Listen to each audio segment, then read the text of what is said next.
ቤተሰብ ልጁ ጨለለ። ጎሽ አብርሽ ከራሱ ጋር አይደለም። ቤተሰብ ጭንቅላቱ ለቀቀ ይመስለኛል። ፈጣሪ ሆይ ልጁን ጸበል ቢወስዱ ትንሽ ይሻላል። የምሬ ነው የምላችሁ። አብርሽ ከራሱ ጋር አይደለም። የድሮ አብርሽ አይደለም። ንግግሩ እንኳን ደስ አይሉም። ሄርሜላ ላይ ሞጭጫል። ሄርሜላ ምንድን ያስነካችሁ? የምሬ ነው የምላችሁ። ሄርሜላ ወደ ሚዲያ ከመጣችሁ ገና 8 ወር ገብታለች። አሁን ነው 8 ወር የገባችሁ። አስባችኋል? አብርሽ ከራሱ ጋር አይደለም። ቤተሰብ ማለት ልጁ ጨለለ። እንዴት እንደሚያደርገው አያችሁ? በሩን ሰብሮ ውስጥ መግባት ምንም አልቀረም። ኤፍሬም ተረጋጋ እያለ ነበር። ልጁ አብዷል። ከራሱ ጋር አይደለም። እኛ እንሰድባለን እንጂ አብርሽ ከጤና ጋር አይደለም። ቤተሰብ ማለት ነው። እኔ ሲያስብ ማለት ነው ሄርሜላ የሆን ነገር አስነክታለች። የሆን ነገር ነው አለ ቤተሰብ የኛም ማናቅ የሆን ነገር አለ አብርሽ አጠገብ ማለት ነው። ጓደኞችን ተብዮ ማለት ነው የሆን ነገር አስደርጓል። አብርሻው ከሁሉም ርቆ ነው ያለ። ከጎኑ ያለ ይሄ አቤል የሚባለው ድንች ራሱ ነው ከሱ አጠገብ ያለው ማለት ነው። ምን እንደሚያደርጉ የኛ እናውቃለን እንደ ቤተሰብ። ኤፍሬም የሆነ ነገር እየተናገረ ነው ያለ ማለት ነው። ብዙዎቹ ኤፍሬም ላይ ነው የሆነ ክፉ ነገር የምትናገሩ አላችሁ። አንተ የወንድም የሚቀኛ ነው የምትሉ ነገር አላችሁ ሁላችሁም በኮሜንት ማለት ነው። ኤፍሬም ጋር የሆነ ነገር አለ። ገባችሁ? ወንድሙን ቀስ ብሎ ለመመለስ ነው የሚፈልገው። የሆነ ነገር ነው የተደበቀ ነገር አለ ከአብርሽ ጀርባ ማለት ነው። አብርሽ የሚያውቅ ነገር እንጃ። አብርሽ የሚያውቅ አይመስለኝም። የሆነ ነገር አለ። ኤፍሬም በዚህ ልክ እንደዚህ የሆነ ማለት ነው ቤተሰብ ማንም የወንድሙን ውርቀት አይፈልጉም። ገባችሁ? የሆነ ነገር የተደበቀ ነገር አለ የኛም ማናቅ። የምሬ ነው የምላችሁ። ሰላም ጤና ይስጥልኝ። ውድና የተከበራችሁ ቤተሰብ እንዴት ናችሁ? ልኝ ደህና ናችሁ? የኔ ደህና ነኝ ፈጣሪ ይመስገን ብያለሁ። የኔ ውድ ቤተሰቦች ለዚህ ቤት አዲስ ከሆናችሁ ላይክ፣ ሼር፣ ሰብስክራይብ በማድረግ ቤተሰብ ሆኑ ለማለት እፈልጋለሁ። የኔ ውዶች የምታበረታቱኝ ከልብ አመሰግናለሁ። የኔ ውቆች፣ የኔ ውዶች በጣም ነው የምወዳችሁ። ክበሩልኝ፣ ተባረኩልኝ፣ እጃችሁ ይባረክ። አሜን በሉ ቤተሰብ። እሺ በኮሜንት የምሬ ነው የምላችሁ፣ ቃላት የለኝም ለእናንተ። አመሰግናለሁ የኔ ውዶች ማለት ነው። እና ዛሬ አብርሽ እንግዲህ መቼም አብርሽ በሰው ወሬ ነው የሚመራው ቤተሰብ ማለት ነው። የምሬ ነው የምላችሁ። ጠላት የሆነ ሴት ሩታ ምን ታደርጋለች? እሷን ቤት አምጥታ የምትደብቆ ሄርሜላ ከሩታ ቤት ምንድን ነው የምትሰራው? ሲጀመር ማለት ነው ሩታ ምን እንጃ ጭንቅላቱ ምን እንዳሰበ አላቅም አብርሽ ማለት ነው ቤተሰብ። ሩታ እንዴ ሄርሜላ ምን ታደርጋለች ራሷ ቤት የምትደብቆ? የምሬ ነው የምላችሁ። ይሄ ጤና ነው ትላላችሁ? እስኪ ቤተሰብ ንገሩኝ። አብርሽ ጤና ነው? ጤና አይመስለኝም። ሄርሜላ የሆነ ነገር አስነክታለች። የሆነ ነገር ማለት ነው ቤተሰብ ማለት ልጁ በዚህ ልክ ለምን ይጨላል ታዲያ? ጨለለ እኮ ከራሱ ጋር አይደለም። ወንድሙ እንኳን እስኪ እናንተ ስታስቡ ሄርሜላ የምር ብትጠፋ ወንድም ቪዲዮ ደቅኖ ለምን ያወራል? ለምን ቀስ ብሎ ያወራል? አብርሽ ብቻ ነው እንደ ለሷ የሚጨነቁ? እስኪ ስትነግሩኝ ስታስቡ ማለት ነው ቤተሰብ። ሄርሜላ ሲጀመር የሆነ ነገር እነሱ ከሱ ዙሪያ ያሉ እነ አቤላ እነ ምናምኑ እነሱ ይጠየቁበት። ኤፍሬም እና ሩታ ጋር ነገሩ ይኖራል ብዬ አላስበው። ኤፍሬም የሚያውቀው ነገር አለ። ማኖ የአብርሽ ወዳጅ፣ ማኖ የአብርሽ ጠላት በቅርብ የምታውቁ ነገር ይኖራል አለ ኤፍሬም ማለት ነው። ለአብርሽ ከወጣ በኋላ ተናግሯል መጨረሻ ላይ ማለት ነው። የኤፍሬም ንግግር ብላችሁ ትረዳላችሁ ብዬ አስባለሁ። ኤፍሬም የሆነ ነገር ተናግሯል።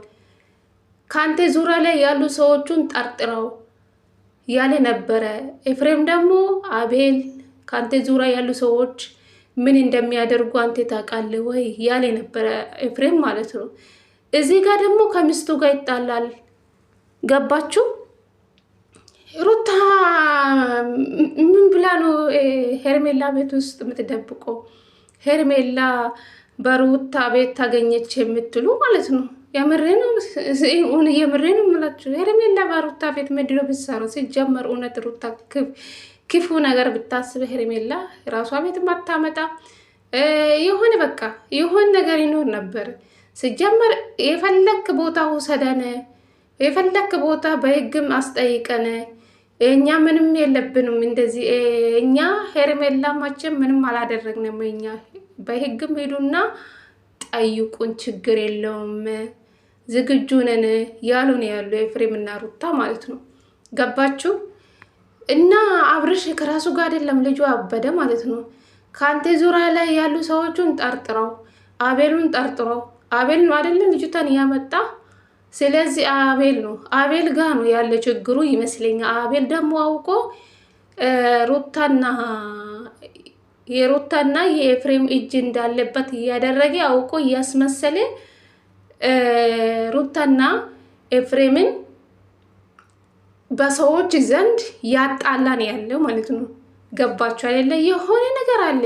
በቅርብ የሚወጣው ነገር ታያላችሁ። በቅርብ ማለት ነው። ማን ነው የአብርሽ ወዳጅ፣ ማን ነው የአብርሽ ጠላት፣ በዛ ሰዓት የምታውቀው ይሆናል። ሁሉም ነገር ለጊዜ ሰጥተናል አለ ኤፍሬም ማለት ነው። እና የሆነ ነገር ስላለ ነው። ሲጀመር ውስጤም እንደሚነግረኝ ሩታና አብርሽ በቅርብ እንደሚታረቁ፣ ሩታና አብርሽ መቼም እንደማይለያዩ ውስጤ በእርግጠኝነት ይነግረኛል። የሆነ ነገር አለ። አብርሽ እኮ የእሱ ወዳጅ የእሱ ጠላት ማን እንደሆነ አያውቁም ቤተሰብ ማለት ነው። የምሬ ነው የምላችሁ። ልጁ እኮ በራሱ ነው የሚነደው። በተለይ በአቤል ጭንቅላት ነው የሚማረው። አቤል እሱ ላይ ምን እንደሚያደርግ አያውቅም። የምሬ ነው የምላችሁ። አቤል አሁን የሆነ ነገር ወይም ሄርሜላን ደብቆ እነሱ ሊሆኑም ይችላሉ። እውነት ሄርሜላ ብጠፋ ይሄ ወንድም ተብዮ ማለት ነው ማኪ ነው መሰለኝ፣ እንዴት ዝም ይላል? እንዴት ቪዲዮ ደቅኖ ይመጣል? ሄምሬ ነው የምላችሁ። እንዴት ወንድም ኤቷ ጠፍታ እንዴት ዝም ብሎ አብርሽ እንደዚህ እየተጨነቀ እሱ እንዴት ዝም አለው? እሱ ደግሞ የምጠራጥራቸው ሰዎች አሉ። እነሱ ለህግ እንሰጠው ስል አይ ተረጋጋ፣ ዝም ብለን የሰውን ነገር አንሰጠውም፣ የሰውን ስም በደንብ ሳንረዳ ዝም ብለን አንሰጠው ለምን አለ። የሚግን የአቤልም እጅ አለባቸው። የሆነ ነገር አለ ከአብርሽ ጀርባ ማለት ነው። ምንም ማማቅ ነገር ይኖራል አብርሽ ጎን ማለት ነው። የምሬ ነው የምላቸው። እሱ መጥቶ ሄርሜል ላይ ተብዬው ማለት ነው እሱ መጥቶ ሩታ ላይ እና ኤፍሬም ላይ ነው አብርሽ የሆነ ችግር እየፈጠረ ያለው ማለት ነው። ኤፍሬም ለሱ ጠላት እንደሆነ፣ ሩታ ደግሞ የአብርሽን ውርቀት እንደምትፈልግ ነው የእሱ ሀሳብ። አብርሽ እንደሚረዳው እንደዛ ነው የተረዳው ያለው ማለት ነው። ከአንተ ዙሪያ ላይ ያሉ ሰዎቹን ጠርጥራ እያለ ነው ያለው። አብርሽ ምኑና ነው ዝም በላ እያለ ከወንድሙ ጋር ይጣላል። ስለዚህ ሩታም ደግሞ ትጻጸታለሽ፣ አርፈሽ ተቀምጪ እያለ ነው ያለ። በብዙ ነገር እንገናኛለን ግን ተይ፣ ውስጤ ከቆረጠ ውስጤ አይመለስም እያለ ነው ያለ ማለት ነው። እና ሄርሜላ የሆነ ችግር ውስጥ ገብታለች ቤተሰብ። ይፋ የሚሆን ነገር ይወጣል፣ ጠብቁ በቅርቡ ማለት ነው። ሄርሜላ ደግሞ እንደምትዋረጂ ውስጤ ይነግረኛል። የሆነ ነገር አለ ቤተሰብ ማለት ነው። አብርሽ ምንም ነገር የሚያውቅ አይመስለኝም። የሚያውቁ ኤፍሬም ነው። የሆነ ነገር እንዳለ ኤፍሬም ተናግሯል።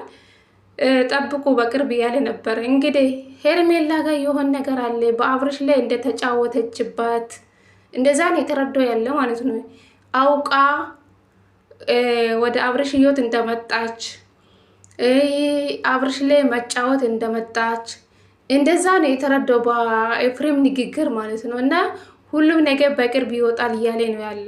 ስለዚህ ሄርሜላ ስልኳ ከጠራት የት ትሄዳለች ብላችሁ ታስባላችሁ? ያው ባለትዳር እንደሆነችው ልጅ እንዳላት ሁሉም ሰው እየተናገረ ነው ያለ። ሄርሜላ ብዙ ነገር አብርሽን የደበቀች ነገር ይኖራል ብዬ ነው የማስበው። ሩታ ደግሞ አንቺ ጀግና ሴት ነሽ፣ መቼም አትበገሪ፣ ለስድብ ለምንም ቦታ አሰጪ። የኔ አንበሳ ማለት የኔ አቃጣይ አብርሽ ተቃጥሏል። አብርሽ የሆነ ነገር ተነክቷል። ቤተሰብ ከራሱ ጋር አይደለም። እኛን እንሰድባለን እንጂ አብርሽ ከራሱ ጋር አይደለም። ይሄን የተረዱ ቤተሰብ ማለት ነው። የሆነ ነገር የሚያውቁ ነገር አሉ ሩታና ኤፍሬም። ለዛ ነው የሚስቁ። የሆነ ነገር አለ። አብርሽ ምንም ነገር በዚህ አብርሽ አሁን በዚህ ሰዓት ማንም አይነግርም። ሁሉም ነገር በንዴት ነው የሚነዳው። በቃ ምንም እየሰማ አይደለም። እሱ የሰው ወሬ ነው የሚሰማው። ከሱ ጀርባ ምን እንደተሰራ ያለ አቅም አብርሽ ማለት ነው። እና ገና ጉዱ ይወጣል። ቤተሰበኛ እናወራለን። ብዙ የሚወጣው ነገር ይኖራል ብዬ አስባለሁ። በዚህ ሁኔታ የሆነ ነገር አለ፣ ቤተሰብ የተደበቀ ነገር አለ። ብቻ እናያለን። ሄርሜላ ጉድሽ ፈላ እና አቤል ተብዮ ማለት ነው ሚኪ የሚባል ሰውዬም እናንተ ጀርባ የሆነ ነገር ስላላችሁ ነው። አብርሽ እኮ ሞኝ እኮ ነው። ቤተሰብ ሞኝ ታውቃላችሁ፣ ጅላጅል እኮ ነው አብርሽ ምንም ነገር ማለት ነው። እኔ እንጃ ኤፍሬም እንዴት ወንድሙን ጠልቶ ታዲያ ከሩታ ጎን እንዴት ሆነ? ኤፍሬም ጋር የሆነ ነገር ስላለ ነው። ገባችሁ? በቅርብ የሚወጣ ነገር አለ፣ ጠብቁ ብቻ። ማን የአብርሽ ወዳጅ ማን የአብርሽ ጠላት እንደሆነ በቅርብ የምታውቁ ነገር ይኖራል እያለ ነበረ። የሆነ ነገር ስላለ ነው። በአቤል ጎኒ ማን ነው በሄርሜላ በሚኪም በኩል የሆነ ነገር የተደበቀ ነገር አለ። አብርሽ የተጎዳ ነው ይመስለኛል እንደታየኝ። ቤተሰብ እኔ እንጃ ጉድ ፈላ።